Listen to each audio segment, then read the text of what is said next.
hebben we weer 2 sportieve activiteiten op het programma. En wat houdt het in, maar of hebben we er iets van gemaakt? En volgens mij hebben we daar vanmorgen een heel leuk filmpje van gemaakt. Nou, dan gaan we nou eens even naar het filmpje kijken.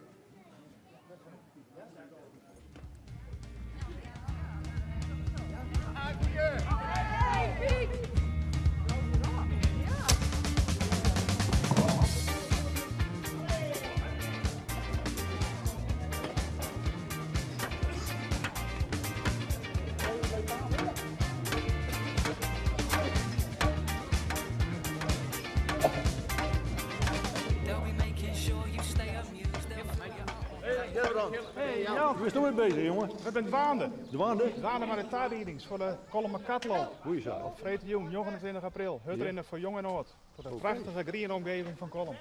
Hartstikke mooi. Hoe is vaak hebben we dat lang ondergaan? Dit is het 10e keer dat we doen. 10e keer? Ja, en het jubileum dat dragen we dit keer op aan Kika. Een deel van de opbrengst gaat naar het goede doel Run for Life, Run for Kika. Ja, En hartstikke we mooi. stiepje ermee Piet Boelens Ja. uit Kolmersweg. Die heeft er een actie voor. Oh, daar heeft hem Craig. Hey Piet, waar rennen je voor? Ik ben aan het trainen voor de Kolmer Katloop voor Kika. Ja, ik hoorde zoiets tenminste. Ja. Ja, Hartstikke we rennen voor een internationaal onderzoekscentrum in Amsterdam. Dat willen we realiseren. Dat kost 220 miljoen euro. En we willen de overlevingskans voor Ben nou van 74% dan naar 94% tellen. Dat is de doelstelling en daar doen we het voor. Daar moet een hele prettige voor komen. Ja, alsjeblieft. Succes ermee. Doe je met mij? Nou, het is wel een hele afstand. We doneren wel. Oh, nou ja, oké. Hey, succes hè? Dankjewel. Hoi. Hoi. Hey Tini. Hey.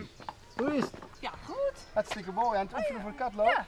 Ren je wel in mij? Ja, natuurlijk. Zeker. Hartstikke mooi. Hé, daar dames. Intraining voor de kuier. De kaaien?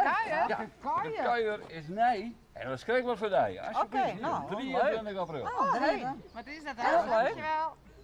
En Ja, precies zo er zo uit. ja, dan zie je toch wel dingen, wat ziet er vreemd uit. Ja, Maar dat is wel een een beetje van beetje, ja. wie de kuier het mooist, het leukst, het vreemd verkleed loopt. Die kan ook nog eens een prijs winnen. Dus ik zou zeggen, dames, Geweldig. succes met Nou, de hebben we een prijs. prijs. Ja, helemaal in de kast.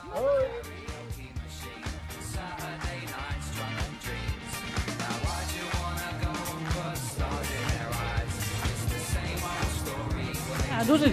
Ja mensen, dat is weer het filmpje. Geweldig, wat een mooi filmpje wie dat werd.